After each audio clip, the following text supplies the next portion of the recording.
یہ سورہ یاسین کی کہانی ہے، حق اور انکار کی۔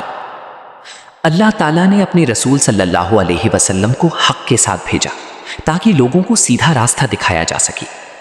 سورہ یاسین ہمیں بتاتی ہے کہ کچھ لوگوں نے اس روشنی کو اپنا لیا اور ان کے دل روشن ہو گئے، لیکن کچھ لوگ اپنی ضد اور تکبر میں اندھے ہو گئے۔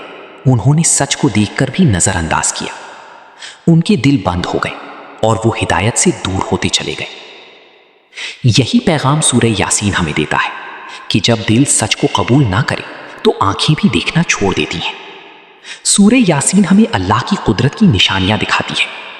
ذرا سوچو، یہ مردہ زمین کیسے زندہ ہو جاتی ہے، بارش کا ایک قطرہ کیسے زندگی لے آتا ہے۔ یہ سورج، یہ چاند، یہ ستارے سب ایک عظیم نظام کے تحت چل رہے ہیں۔ یہ سب اللہ کی قدرت کی نشانیاں ہیں جن کا ذکر سورہ یاسین میں کیا گیا ہے۔ جو زمین کو زندہ کرتا ہے وہ انسان کو دوبارہ زندہ کرنے پر بھی پوری طرح قادر ہے، مگر افسوس انسان ان نشانیوں کو دیکھ کر بھی غور نہیں کرتا۔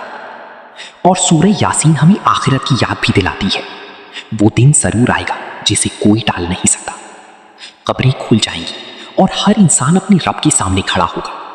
نہ کوئی دوستی کام آئے گی، نہ کوئی رشتہ، صرف اعمال ساتھ ہوں گے۔ کچھ چہرے روشن ہوں گے اور کچھ اندھیروں میں ڈوبے ہوں گے۔ یہی ہے اصل کامیابی، اور یہی ہے وہ انجام جس سے سورہ یاسین ہمیں خبردار کرتی ہے۔ اس لیے آج ہی سوچ لو کہ کل کس کے ساتھ کھڑی ہونا ہے۔